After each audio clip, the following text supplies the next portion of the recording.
Well, how's it going? Same thing happened again as last time. I was just having fun. I had questions and I was having fun. Then I raised my hand and you called me, so.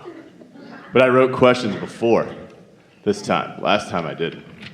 Does it still apply to where you are now? Probably not, but. Well, we've really enjoyed this interaction. All right, this doesn't at all. But what about and this might be really, really stupid, but a percentage of knowing, yeah, this is dumb, but of knowing how far away you are from something that you don't want happening to you. Does that make sense? Well, your degree of dissatisfaction is an indicator. Before you can know these things, before you can tell how close you are to a manifestation, wanted or unwanted, you have to understand what the emotional guidance signs are. So you have to get in touch with how you feel before you will have any way of knowing. And that's why we're encouraging meditating and therefore practicing the receiving mode, and even further practicing acknowledging when you feel satisfied and when you don't, because then you can gauge what your degree of dissatisfaction is, the degree of it and how often it is, or your degree of satisfaction and how often it is. You can pretty much tell from moods. As you know other people, don't you often, as it regards other people, see things happening in their life, and aren't you able, if you know them well, aren't you able to acknowledge, well, that's about right? Or don't you hear yourself saying things like, well, that was easy to see coming? Yeah. It's like that. Well, okay, so let's say I have kind of a fear of flying, all right? So let's say I'm feeling really good and I get on a plane. It's probably not going to crash, right? Is that what you're saying? If I get on a plane, I'm like, man, flight's awesome. There's no fear of flying anymore. There was a time when we talked about it in those terms, because that's where most of you were as you were asking, and we would say things like focus on the positive aspects of the plane and so forth. And most important, this is the guidance that we were giving for a long time, but we've amended it just slightly, and we'll tell you the difference. Our guidance is, if you feel strong negative emotion about something, don't move forward. That's just really good advice. Because if you have strong negative emotion, that means you're not in a good vibrational place. It means you're certainly not in the receiving mode of what you do want. It means you're more likely in the receiving mode of what you don't want. So if it's really strong, then don't move in the direction of it.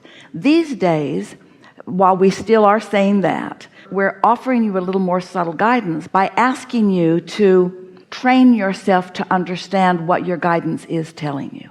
All the time. It happens really often. You'll be, for example, driving in traffic, and there is potential for many different things, wanted and unwanted, to happen around you. And if you're not fixated on it and worried about it, and you're in a good mood, being in a good mood meaning being in the receiving mode, being in the receiving mode meaning being able to receive some impulses from your inner being, you'll feel impulses to do things that will keep you in the path of least resistance. Some years ago, specifically to that topic, Jerry and Esther were in San Francisco, and they were leaving the city, and they were staying south of the city, out sort of near the airport.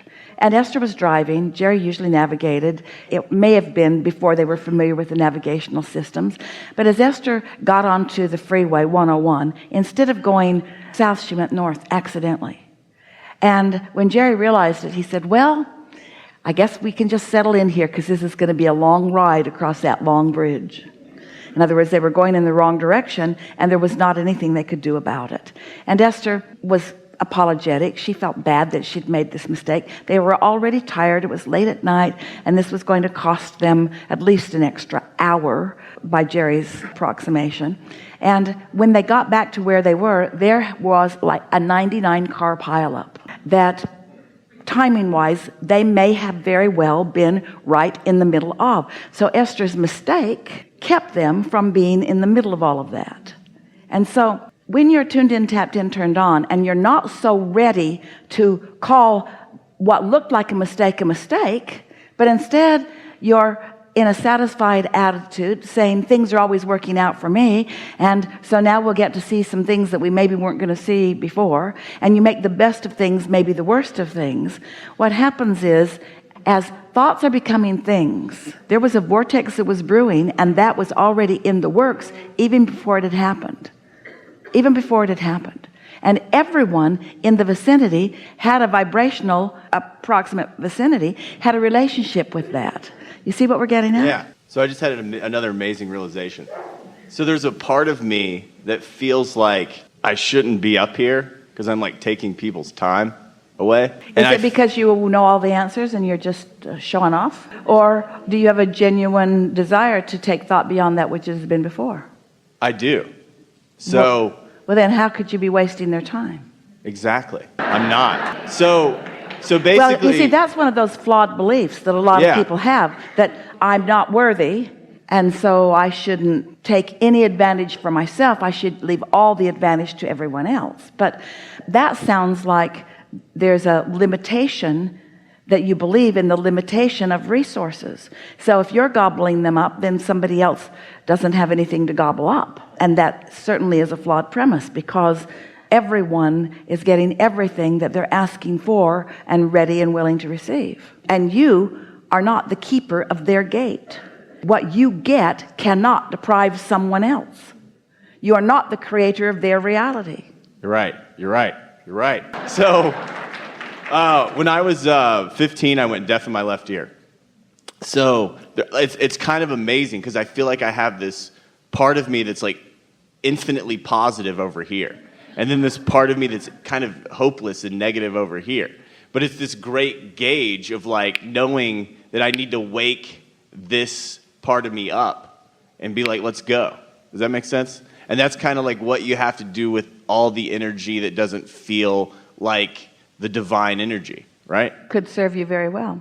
Every subject is two subjects, and there's the end of the stick that feels good and the end of the stick that doesn't. There's the satisfying end and the not satisfying end. Every subject is wanted and absence of what is wanted. And so you get to decide which way you lean. We wouldn't take that analogy too far. We would acknowledge that you can hear what you need to hear. We haven't found you having any difficulty in hearing us. And also, there is a wonderful thing when it becomes less necessary to you to rely on physical senses, because you've tapped into that broader sense of being tuned into your broader perspective, who is offering you vibration that you can translate in the form of thought, rather than a vibration that your ear is translating in the form of sound. So I have one last question. It's a great one. You follow that? Yeah, that was great. That was awesome. I totally get that. Because, I mean, your senses change by how connected you are to source. For me, at least. Yeah. Well, when you're really in tune with who you are, then your inner being, who is always flowing to you and through you, is often using your physical senses for observation. And so if you're tuned into your inner being, who is using your physical senses for observation, and you're getting the translation of what they're observing through your physical senses, through your mind, then you could certainly bypass anything that you feel is defective in your own body. That's awesome. I'm going to buy the... Did you get that? Yeah, I did. I'm definitely going to buy the recording on that and listen to it a bunch. We try to be as vague as possible so you'll all buy all of them. So last time I was here, I was talking to you about like paranoia, and this is really funny because one day I was in paranoia. I was like, "Oh, Google what Abraham-Hicks says," and then it was me asking you about it. So that right there, that's law of attraction on steroids, right there. So since then, so this is just like an example. So I wrote this poem. It's a kind of a slam poem, and it kind of went viral. It was kind of discussing like maybe like the oppressive white people of the world, and I'll get these like negative threats online, and I guess like if I go into them, that's when they affect me, because that's kind of what I was talking about last time, and things, you know. We can talk about that in more specifics if you want to, but let's talk about it in general terms just for a moment here. There's satisfaction, and then there are things that feel less satisfying, and paranoia would certainly be one of those. Yeah. So if we call it satisfaction and paranoia, because do you have a counter word to paranoia? The counter word, it could be like trust or stability or well-being or knowing. There could be a lot of words like that if you don't feel trusting, in other words, paranoia is a really heavy word because it's been practiced for a while and there's a lot of momentum going. By the time you are at a place that you are in steady or frequent paranoia, you've practiced it for a while. So for us to ask you to even contemplate what's on the other end of that stick, it might be easy for you to find a word that sounds good, but it would not be that easy for you to find the vibration that feels like that, because the paranoia just won't let you find it and feel it. You see what we're getting at? Yeah. But when we put a softer goal feeling in there, like I have the goal of wanting to feel more satisfied, not trying to get rid of all paranoia, not trying to replace that with whatever the replacement would be. I just want to feel more satisfied. You'll find yourself more and more often feeling more and more good and better until paranoia has been activated less and less, and the reasons for it are activated less and less, and then it will sort of peter out in your experience. What paranoia actually is a belief not in your own ability to manage your own life. It's a belief in outside factors affecting you. It's the opposite of an understanding or a belief in law of attraction. It's a belief in outside factors affecting you, or it could be a belief in your inability to manage your own experience. And it's usually some of both with most people. But also, like, maybe it comes from like not trusting others, like Yeah. kind of thinking others are going to, Yeah. Not trusting others, and also not trusting law of attraction. But also, you see, there's a lot of others that you can't trust. There's a whole lot of others that you shouldn't trust. In other words, there's a lot of stuff that you just don't want to get mixed up with that's out there. But you also don't want to go hide in a hole. You also don't want to go hide in a cave. And so isn't there another alternative? What about getting tuned into your inner being, who knows where everyone is and knows where you are in relationship to all of that, who just guides you so that you just zig and zag and live happily ever after as you move through life. And so you begin developing the posture that things always work out for me. Things are always working out for me because I'm guided. And so maybe paranoia is on one of the stick and being guided is on the other, but that requires understanding how blessed and guided you really are. And as we visit with all of you, we've been offering all kinds of wonderful words to you, you to us and us to you. This has been a remarkably wonderful leading edge conversation that we've been having all morning here. But words don't teach. It's only life experience that teaches. And so this is the way we like to teach. We like to get your attention about who you are and how you fit into all of this. And we like to explain to you the laws of the universe as well as you can understand them from where you stand. And then we like to convince you about the receiving mode. And then we like to give you some easy ways of getting there. And then we really like it when you find yourself feeling satisfied and acknowledging, hey, I must be in the receiving mode. I'm feeling pretty good. Came out of meditation feeling pretty good. And then we really, really, really like it when right after meditation, when you know you're in the receiving mode, you know because you felt that sort of detached feeling, an idea occurs to you, an impulse occurs to you that you follow and see the big, wonderful manifestational payoff of you having a feeling or a sensation or a hunch and you following it, and then you see.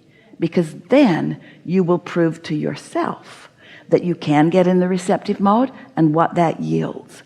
And it takes a pretty good measure of that to replace attitudes of paranoia. On the other end of that stick that is paranoia, we'll call it invincible.